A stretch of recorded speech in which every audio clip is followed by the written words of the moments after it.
వాలంటీర్లను రాష్ట్ర వ్యాప్తంగా కూడా అభినందించే ఈ కార్యక్రమాన్ని నేటి నుంచి ప్రారంభిస్తా ఉన్నాను అని కూడా చెప్పడానికి గర్వపడతా ఉన్నా.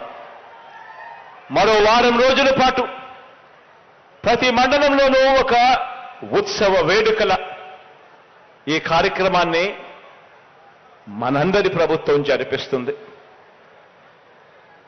వరుసగా 4వ ఏడాది చేస్తా ఉన్న ఈ కార్యక్రమంలో ఇప్పటి వరకు ఇస్తా ఉన్న నగదు బహుమతిని 50% పెంచడం జరిగింది.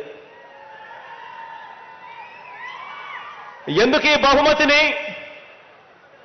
ఈ బహుమతి మొత్తాన్ని పెంచామో అందరికీ కూడా తెలుసు.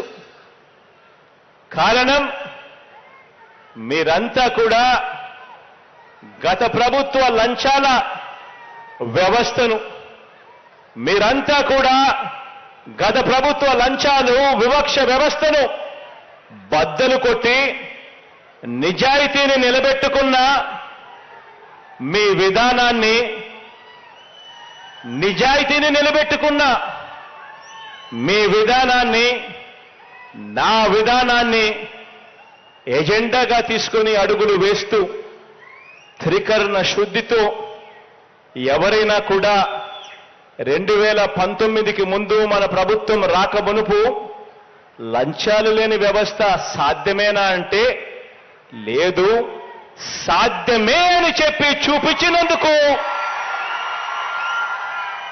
ఈ 4 ఏళ్లుగా చేసి చూపించినందుకు ఈ బహుమతి మొత్తాన్ని పెంచాం.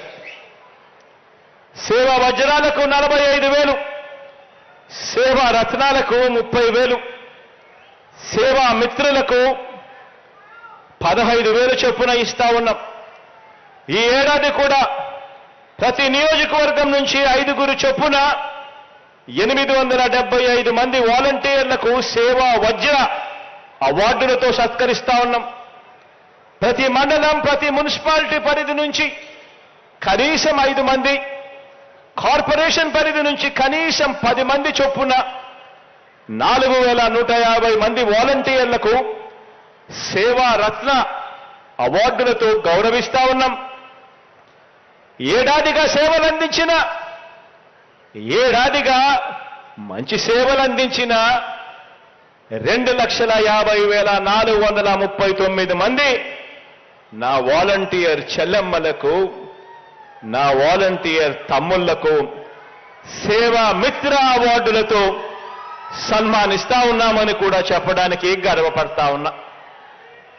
ఇలా 2,55,464 మంది వాలంటీర్లను అభినందిస్తూ వారికి నగదు బహుమతిగా 392 కోట్ల రూపాయలు నా తమ్ముళ్లకు, నా చెల్లెమ్మలకు ఇవ్వడానికి మీ అన్న సంతోషపడతా ఉన్నాడు అని చెప్పి కూడా గర్వంగా చెప్తా ఉన్నాను. ఈ సందర్భంగా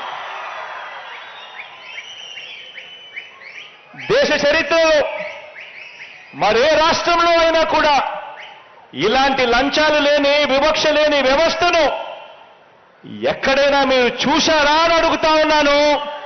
ప్రతి ఇంట్లోనూ వెళ్ళి అడగండి, ప్రతి అక్కచెల్లెమ్మకు చెప్పండి, ప్రతి అన్నదమ్ముడికి చెప్పండి, ప్రతి రైతన్నకు చెప్పండి. ఇలాంటి వాలంటీర్లు ఎక్కడైనా ఉన్నారా? ఇలా లంచము లేని వ్యవస్థను ప్రోత్సహించే ప్రభుత్వాలు దేశంలో ఎక్కడైనా ఉన్నాయా అని చెప్పి అడగండి.